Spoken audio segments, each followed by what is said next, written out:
Sometimes people assume that a new season of anime is a happy time. Look at all the new shows that are coming out. I hear that some of them might be good. There's so much to look forward to. But sometimes people are too optimistic, too joyful. They do not understand that some of us are experiencing a kind of loss unique to watching anime. And depending on the person, this loss can happen every season, but it's worse when it only hits once in a while. When there's a long enough break between these experiences where you almost forgot how bad this loss made you feel. And I feel this loss right now.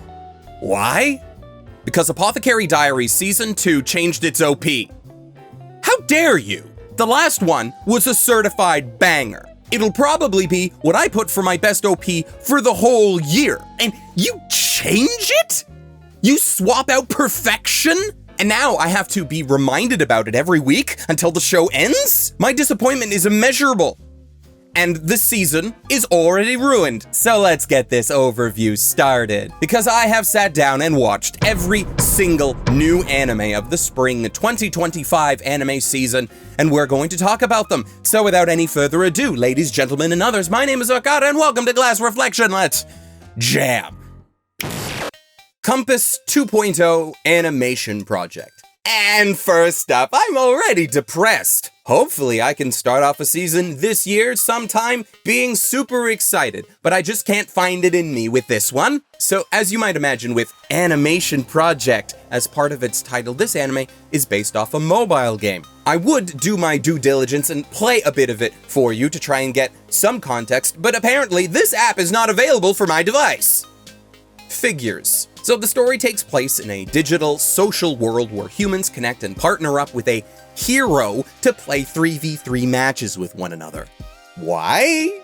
Fun, I guess? But sometimes things go wrong and errors occur that look totally like a planned in-game event with a villain who happens to look like a dark version of the system's tutorial servant. Oh, I'm sorry, did I call them servants? That can't possibly be right. This isn't Fate Grand Order. We don't have a main hero character here called Joan of Arc who wields a giant flag on a stick. No, of course not. Why would we ever think that making a comparison like that would be a good idea? I haven't even gotten to the real protagonist of this show, Mr. Edgelord Reaper Angel here, because he hasn't given me a reason to care. I'd much rather rewatch Angels of Death. Ain't that a deep cut? So yeah, we're passing on this one.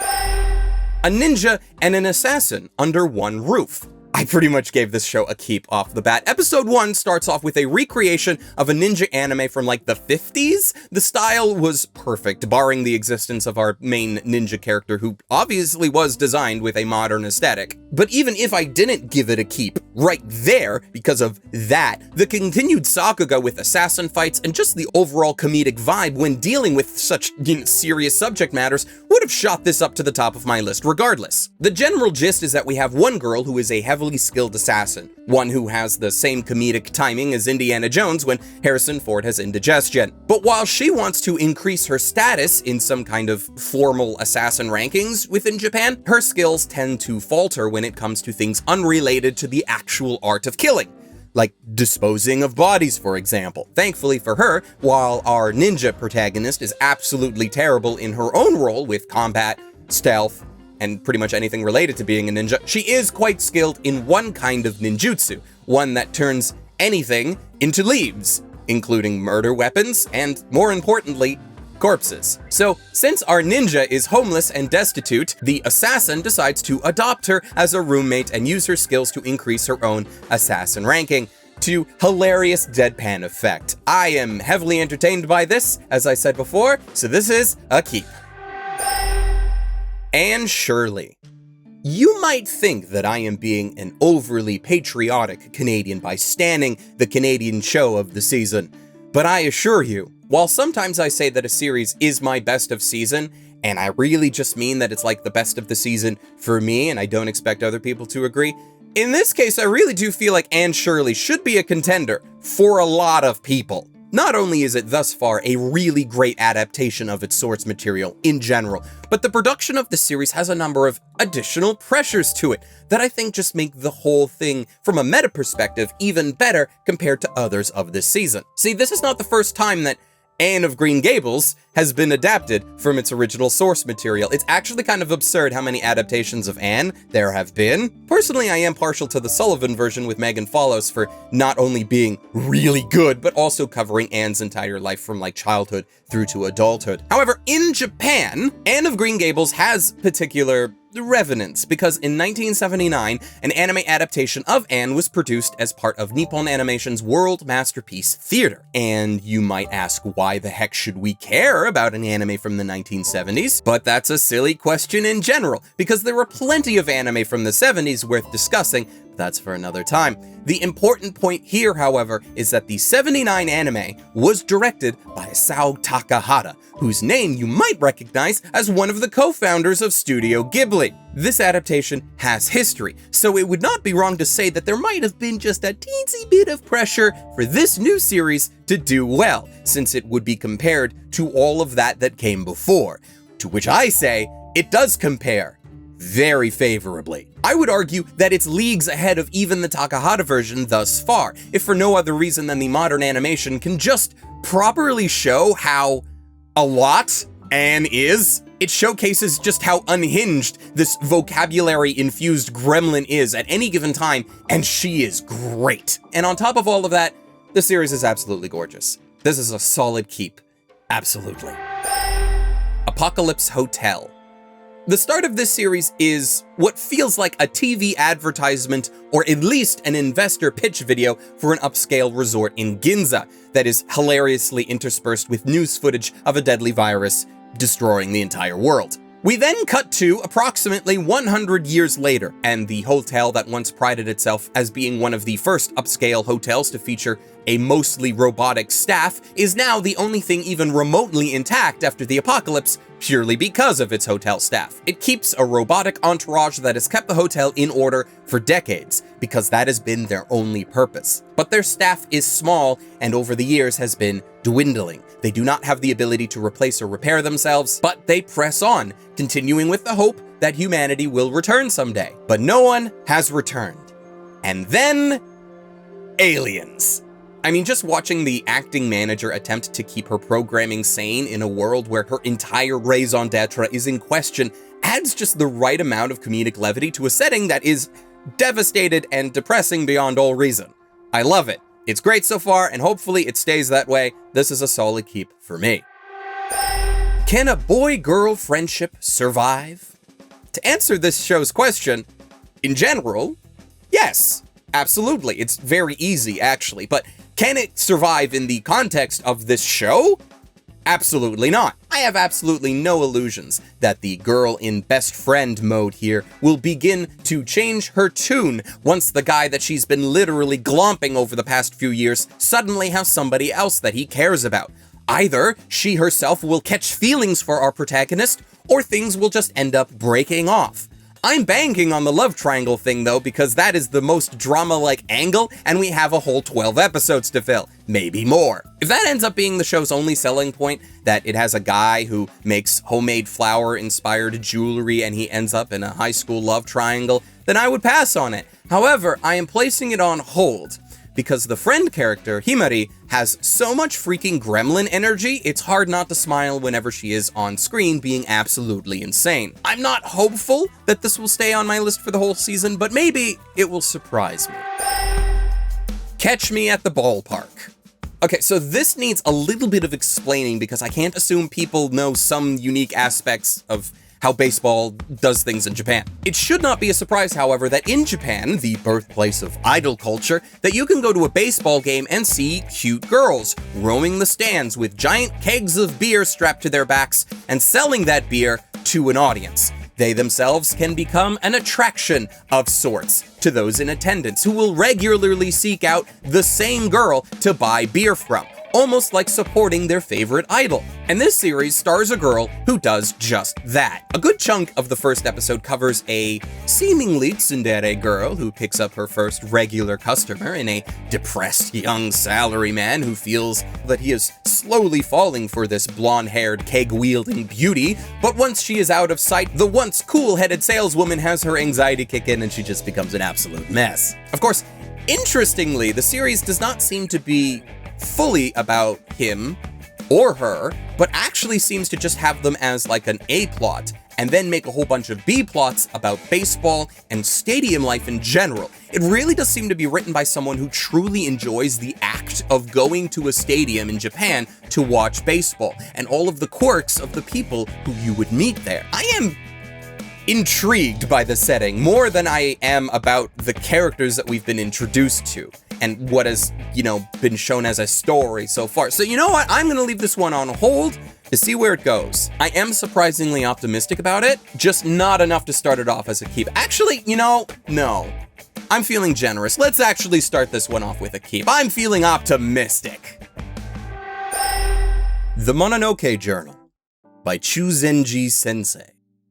Alright, so originally I thought that I was just going to toss this immediately. He just solves all the mysteries! Who does he think he is? Sherlock? Oh nice, setting the story in 1949 so we can do all of this in a world where technology is so much weaker by comparison to modern day, and coincidentally so are possible methods of deduction. Actually no, that's positive when you really think about it.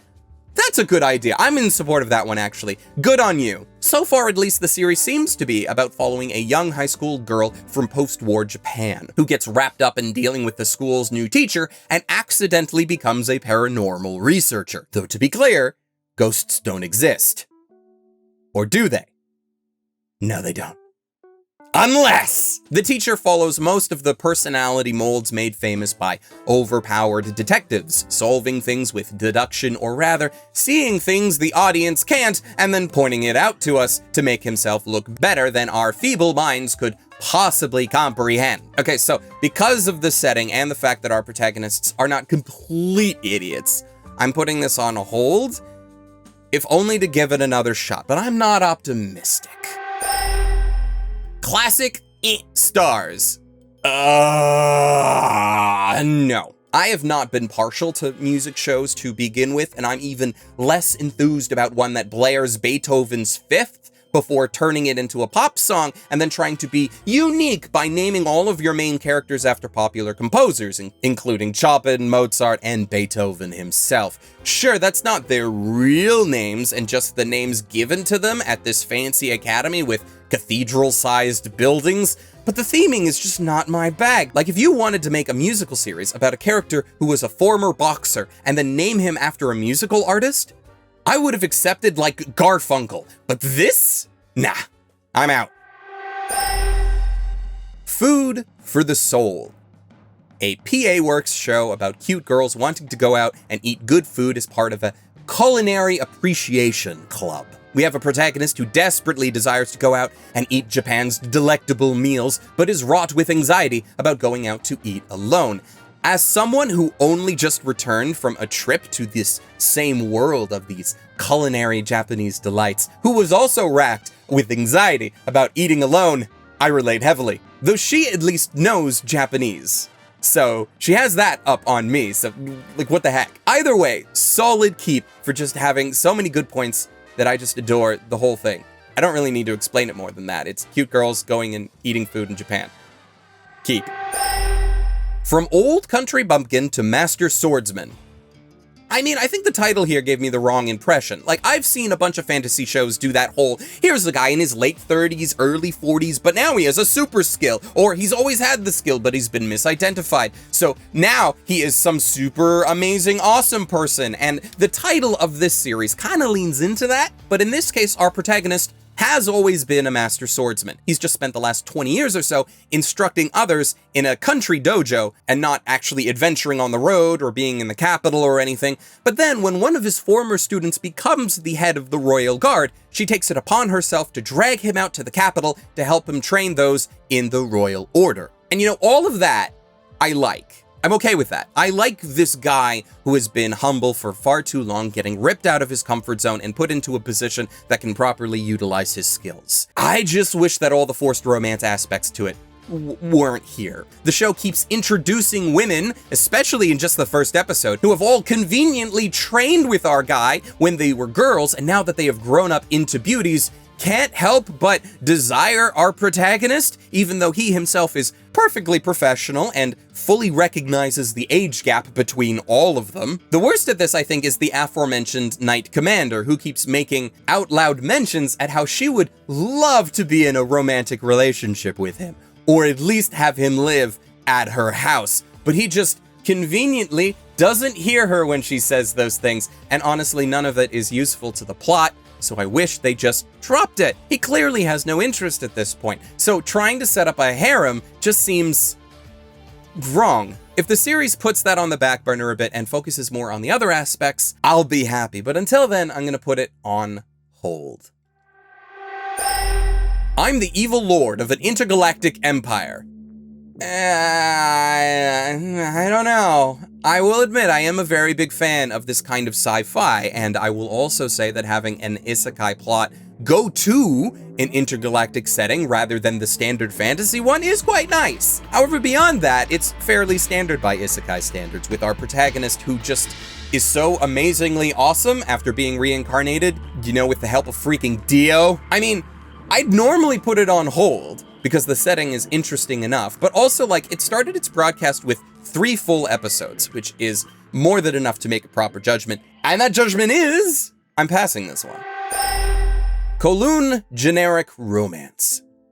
Oh, I don't know what to make of this. First, you have part of the show's namesake, KOWLOON, which is in reference to the somewhat famous Kowloon walled city that I'm probably butchering the name of, and it's a place that does exist, and also where this story apparently takes place in.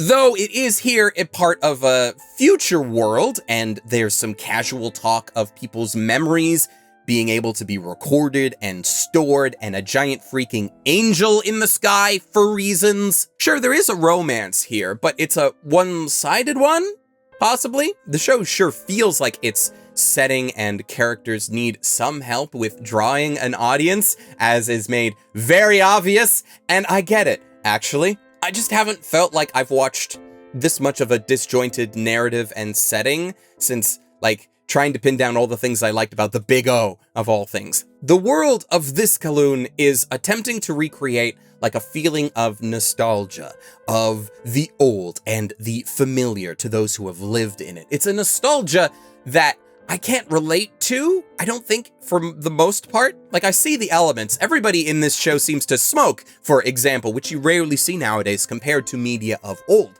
But also in other things, like the character designs that make the show feel like it's from the 90s. There is a level of fakeness or imitation here that doesn't jive well with me, to be honest. But also, I question heavily if that's the whole point. By the end of the first episode, like, after following this woman who works at a real estate office, pining after her coworker who doesn't seem to want to give her a chance romantically, despite how much the animation loves to show her off. By the end of that episode, the narrative reveals that her love interest used to have a girlfriend, and that girlfriend looks identical to her, to the point where a server at a local restaurant identifies her as such. And then you might think, well, isn't that a coincidence? But also, like, when we earlier had background characters talking about how there's a company that can record and back up your memories, I now wonder whether she is in fact the same girlfriend, just with her memories removed or altered. There are things in her life which seem odd and don't line up perfectly, but also, it could be a massive red herring. I can't say that I'm fully invested or even entertained by this series, but I am curious. So for curiosity's sake, I'm putting it on hold. Lazarus. I mean, it's Watanabe. Do you think I, the man who has a feature-length video on my channel about Cowboy Bebop, is going to tell you to toss this one? Well, you would be wrong, because I'm keeping it. Duh. Maebashi Witches. Alright, so what do you get when you want to combine magical girls with magical idols, and also you just spent the last day binging the entirety of Mamoru Penguin Drum? Well, you get Maebashi Witches. 5 girls with various but familiar personalities get picked by a talking, flying, stretched-out frog to become witches in training. They are granted a magical shop where they can use their magic to attract customers whom they grant the wishes of. If they grant enough wishes, they can become full-fledged witches and use magic everywhere instead of just inside the store. So how does the idol part come in, you might ask? Well, it might change in later episodes, but at least in episode 1, the girls grant their first wish by providing lots of encouragement in the form of a musical number. The music was fine, but also one of the reasons why I dislike idol shows as of late, because of the over-reliance on 3D CG for dancing. I get why they do it from a production standpoint. I know why, but that doesn't make it any easier for me to actually enjoy watching it. Overall, due to my love for the Mahou Shoujo genre, I am keeping it on hold for the moment, but currently I do expect to drop it before the end of the season, unless there are changes in either the story or the characters. We'll see. Mobile Suit Gundam GQuuuuuX. Okay, so normally I don't talk about prequels, sequels, or spin-offs in these overviews, but I'm just kind of giving a shout out to Gundam here for being a Gundam, being a reasonably good Gundam, and that I am watching it. But the more that I watch, the more that I get the feeling that having some knowledge in UC Gundam is heavily preferred going into this series, because even if the main characters here are new for this particular tale, there's enough reference to the old material to make me feel like you should have watched at least OG Gundam. Like the films, the compilation films would do you fine, if not also having watched Zeta, Double Zeta, and Char's Counterattack. So I'm keeping it, but that's because, well, you know, I like Gundam. Mono. A comedy yonkoma manga adapted into an anime about some high school girls in a photography club who are trying to keep their club alive, while also being used to help a manga artist as inspiration to draw a yonkoma manga about some high school girls in a photography club who are trying to keep their club alive. But also there's a cat. The show is light, it's fluffy, it pokes fun at itself. I'm keeping it. Once Upon a Witch's Death.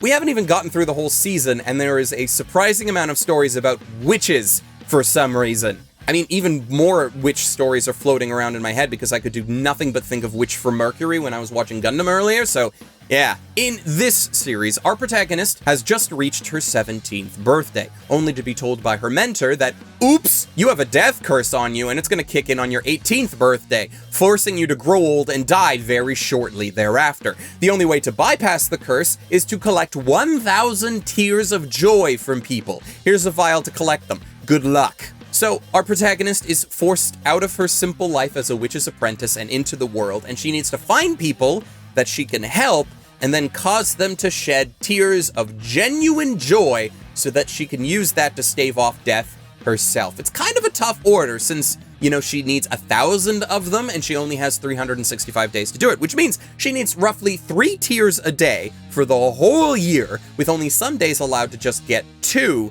And she can't substitute genuine joy with, like, sadness or grief tears, despite her vial accidentally collecting those as well.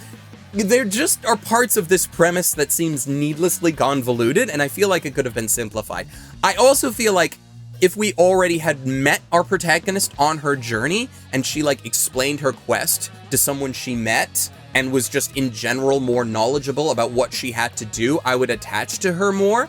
As it is, she seems way too bubbly and carefree for the most part for someone who has such a serious and somber quest ahead of them. Sure, that will probably help with the whole, you know, tears of joy thing, maybe, but will it be entertaining to watch? I don't know. I'm gonna hold on to it for now, but I might end up passing on it soon. Quickly though, let's take a break for a moment. Give me a second to collect myself, cough out my lungs for a moment. I'm okay. But also because we want to give shoutouts to supporters of this channel over on Patreon, as this video is not sponsored, and the more support that we get over there, the less sponsors that Glass Flexion will need at any given time. So an immense thank you to our patrons, especially those like Omar Showman, Ross Emerson, Hector Montemayor, Aiden, City Yamako, and Ryfen Bonaparte. We can't continue this without your support, so however much you are able to help, I am eternally grateful. Please put them on, Takamine-san! Why? Okay, so if you know me, you know that I am a stickler for a couple of different types of stories, and one of them is anything involving time travel. I'm a very big fan of anything involving time, the manipulation of it, or the travel through it, preferably in a quick or backwards manner. So finding another series that involves some kind of time travel is great! What's less great is that this series has our female protagonist activate said time travel ability by removing her underwear. That's how she does it. And she uses this ability to be absolutely perfect in life. Oh, she didn't get 100 on a test? Better take off her underwear in the middle of class to turn back the clock. It's fine because nobody will remember this anyways, until someone does. There are apparently some rules and restrictions to her power that make the whole thing just really stupid to me. First of all, she can have someone be able to experience the time changes with her in the timeline as long as they have, get this, have seen her naked chest. That's all, which must be really awkward for her parents if they end up looping with her each time, even if they're not in the same room. But since our male protagonist has witnessed her changing in the storage room, well, now he gets to loop with her every time, apparently. But it's not even like proper looping. And I feel like the narrative is cheating here, because when she turns back time to fix a mistake, she doesn't actually have to herself do anything to fix the mistake. Like in the previous example, she doesn't take off her underwear, travel back in time to before the test, and then retake the test better and go through time normally. No. Her ability allows her to instead, essentially, just move herself into a timeline where she never failed to get 100% in the test in the first place, like only bringing her back a minute or two just to sort of witness the change. All she has to do is think to herself, this is what I want changed, take off her underwear, and then that change happens. She doesn't need to actually do it herself. And I can appreciate the play on the narrative here. There are things that like she wants changed in her life, so then she gets changed in order to do it, ha ha ha. But as someone who has only like a limited tolerance for ecchi in anime these days, the sheer amount of it kind of takes away much of the appeal of watching this series for me. Because at the end of the day, I don't feel like this is a time travel series. I feel like this is a wishing series. She doesn't take off her panties to time travel to the past and fix her mistakes. She makes a wish of what she wants changed, takes off her panties, and then she is in a world where that wish came true. That's what this is. I am only putting it on hold due to my love of time travel and hopes that we get more actual time travel involved. And I also hope that it kind of tones down the ecchi a bit after the initial episodes. But yeah, that might be too much of a hope. Princess Session Orchestra.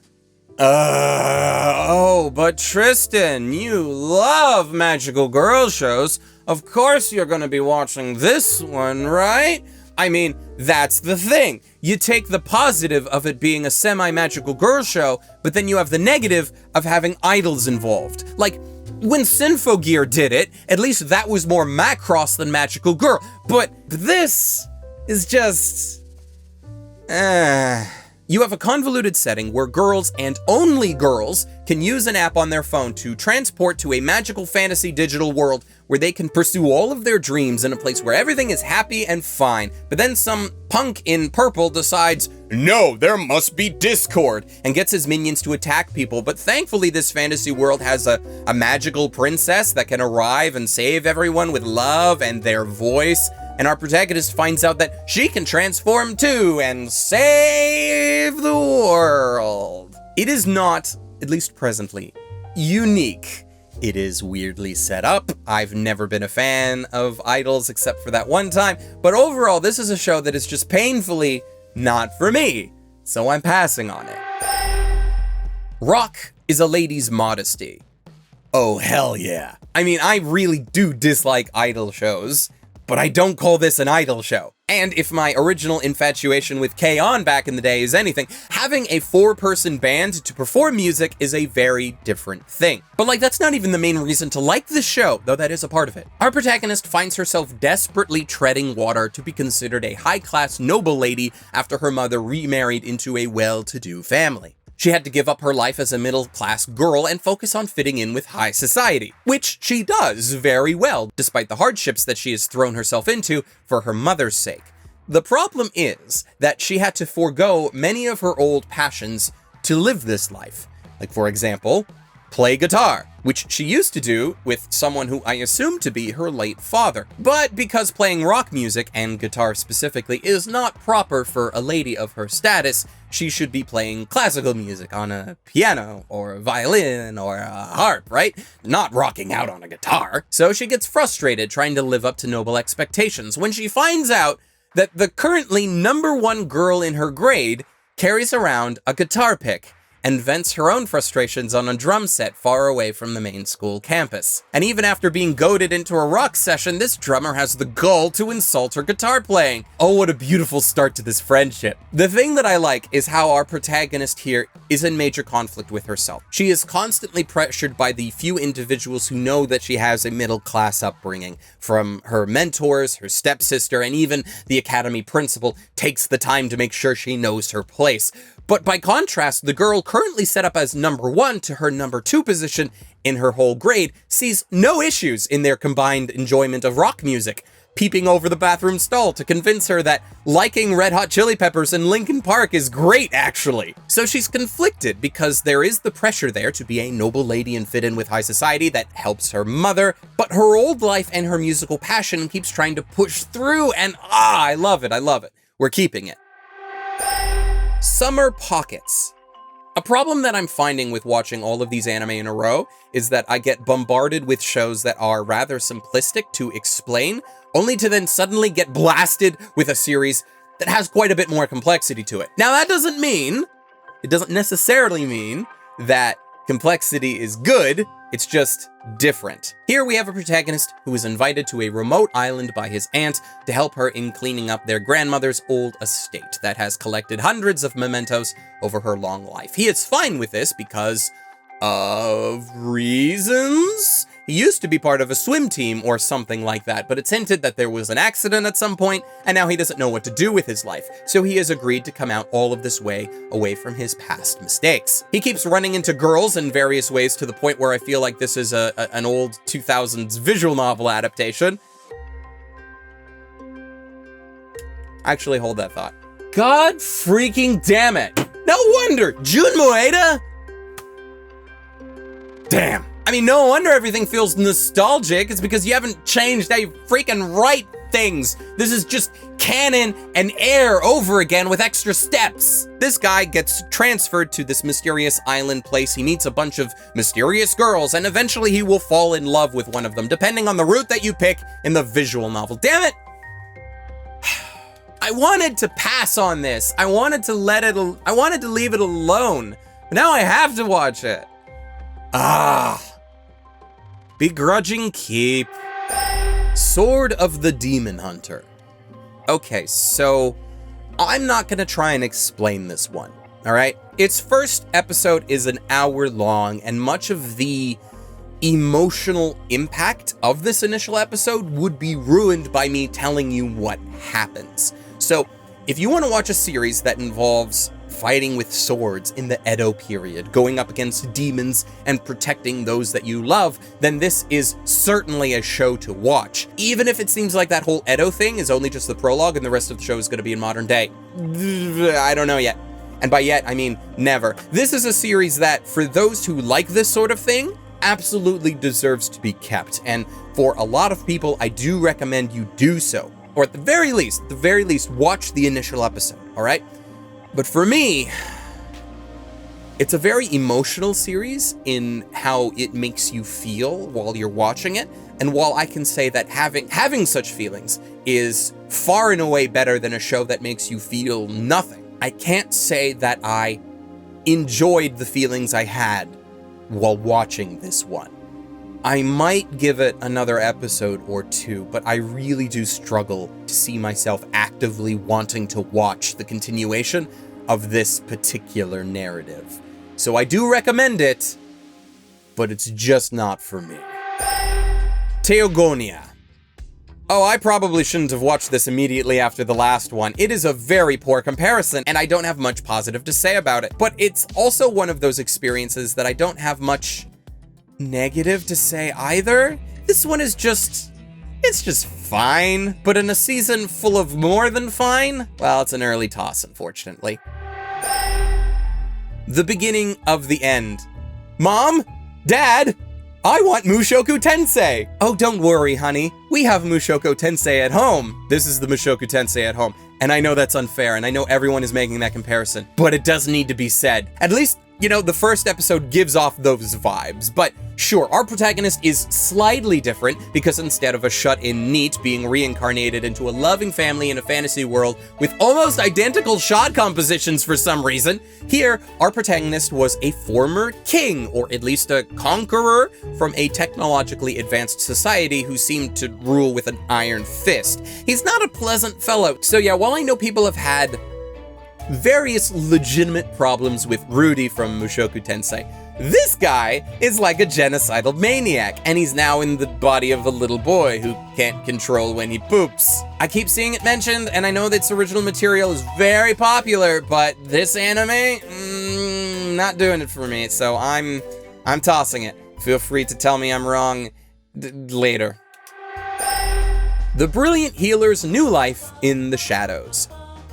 You know, if it weren't for the overblown harem aspects, I might have actually enjoyed this series. I mean, I could handle a harem situation sometimes, but usually that's when it's paired with, like, all of the members of said harem having different and, dare I say, interesting personalities. The majority of characters here just all fall into the same overzealous demi-human archetype with very little to distinguish them. Beyond that, you have a protagonist who is oblivious to their advances, so much that even after saving the life of another demi-human girl, he sees no issue in telling her to strip immediately. He does this to medically examine her before setting her free, but that's not how she takes it, and it just like whooshes over his head. I didn't find much enjoyable here to keep going, and even if I have continued similar shows in the past for just having a main character be a healer, it doesn't feel right in this case. So I'm tossing it.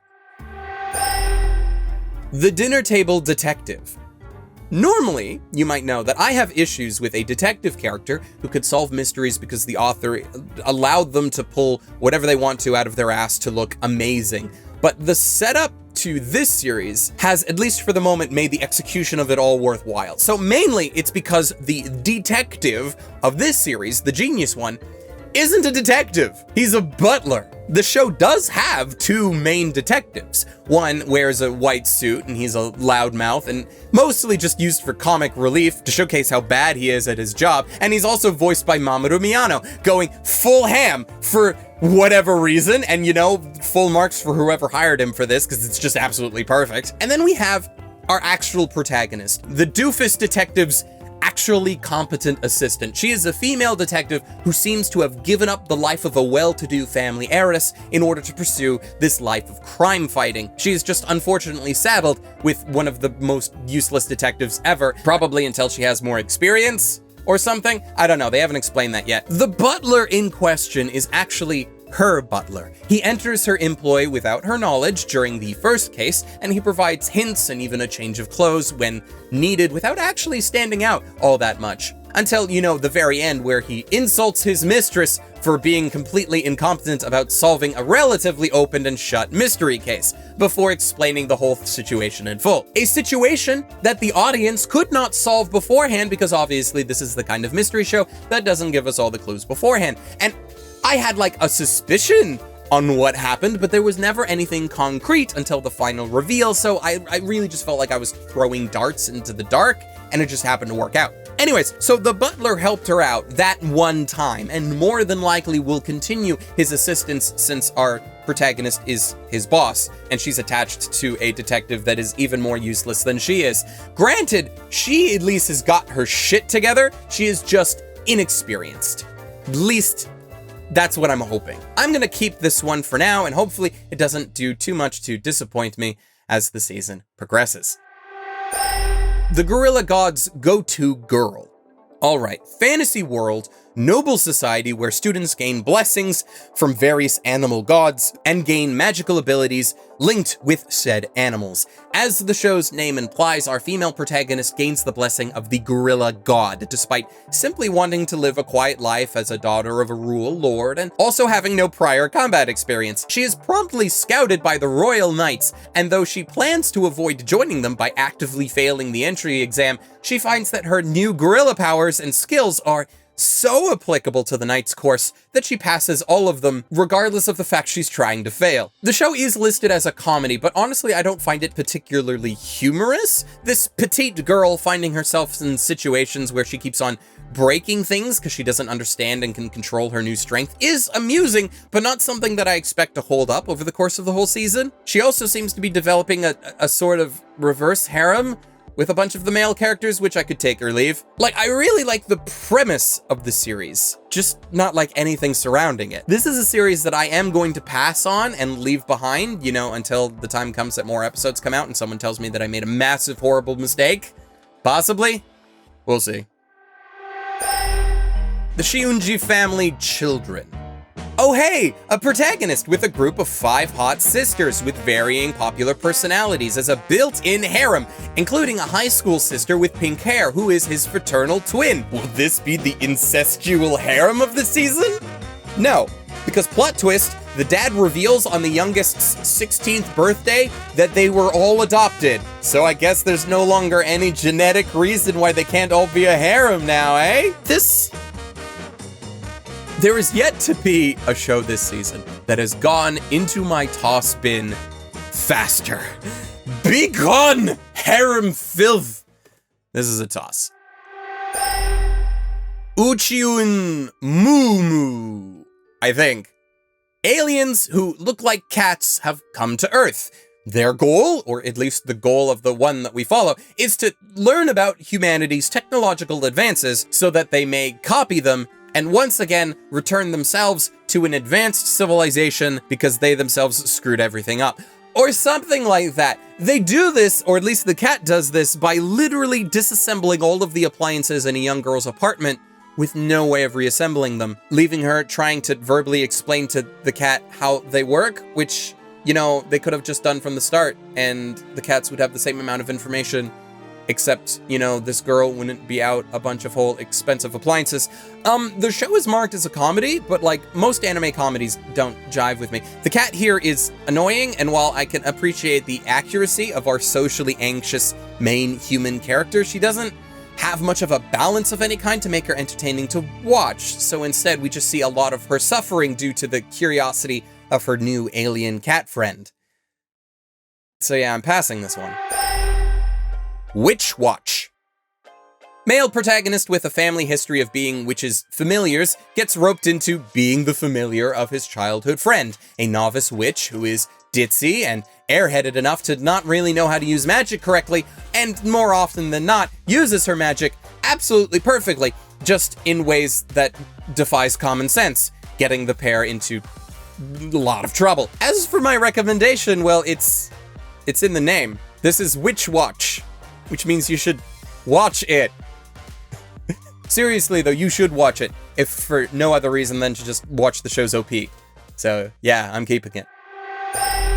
YAIBA, Samurai Legend. You know, originally I thought that this one was going to be like all of those samurai period pieces like anime, like we've had so far earlier in the season, but I wasn't expecting something more akin to freaking Dragon Ball. Granted, it's not actually Dragon Ball narratively, considering the lack of aliens and powers and wish-granting balls. Perhaps it's closer to, like, Hunter x Hunter, considering the abnormal skills of our protagonist, but I suppose that even that's unfair because the manga that this is all based on is older than Hunter x Hunter by at least a decade. So then it's understandable that an adaptation of an action manga from the 80s gives off vibes of those shows of yonder years, because it really does belong beside all of them. What will be interesting, though, to see is if, throughout its run, it can supersede all of those, given the use of, quite frankly, stellar animation from Studio Wit. But perhaps not, because it's not like this manga hasn't been adapted before. It did have a 52-episode series in the early 90s. But because it was adapted before, and that adaptation never really hit the same cultural relevance as a lot of its peers, I question if this one will. It's got some of the best action for the season, but my only gripe here is that because of its more nostalgic feel, I want to say that it's the kind of show that, I need to be in the right mood to watch, and I don't think I was in that mood when I first watched it here. So traditionally, I might have given it a straight keep, but for the moment, I'm going to put it on hold. Your Forma.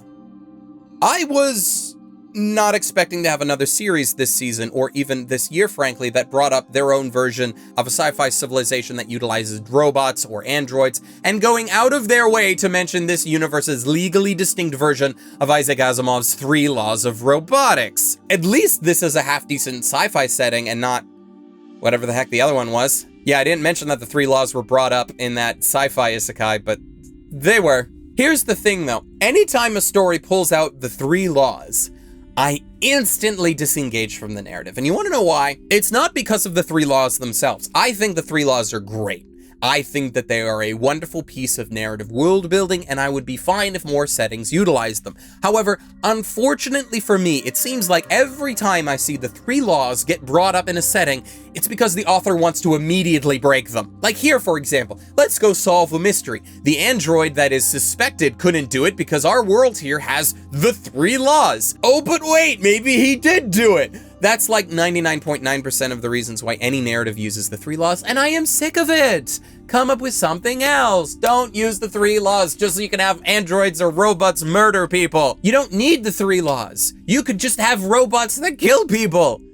Why don't you just do that? But back to Your Forma. All right, so the first episode is a mess. It took me a while to understand what I was watching and why it was presented the way that it was. And honestly, I still don't know why it was, though I did find out through some research that episode 1 is not adapting the light novel's first volume.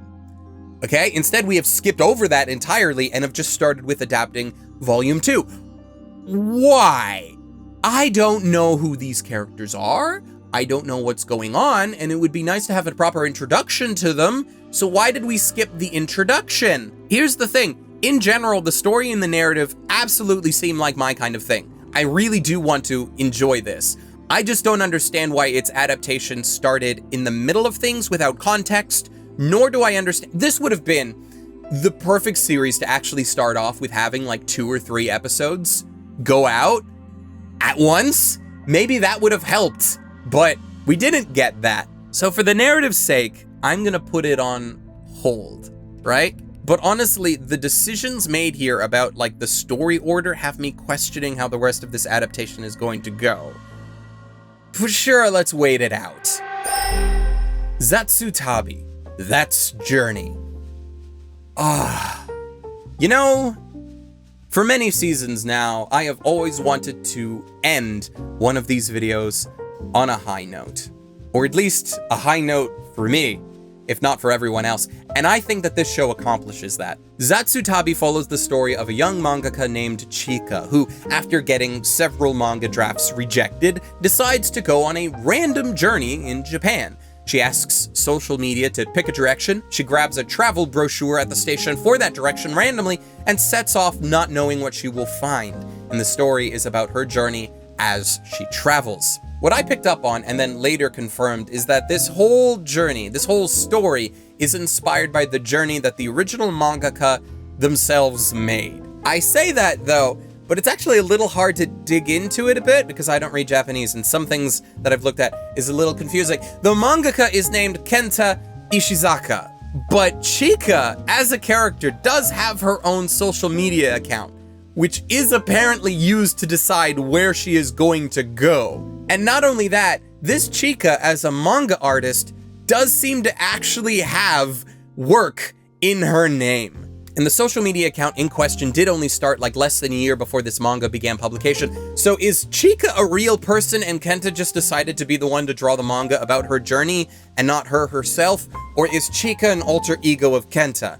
I'm not sure. Regardless, based on the information within the series, one of them did actually perform this entire journey, and because of that, it is lovingly detailed, enough to scratch that itch that I've had after like Yudu Camp and Super Cub, which I am ever so thankful for. Which means it goes without saying that I am keeping this one and looking forward to seeing how this journey continues and where it leads.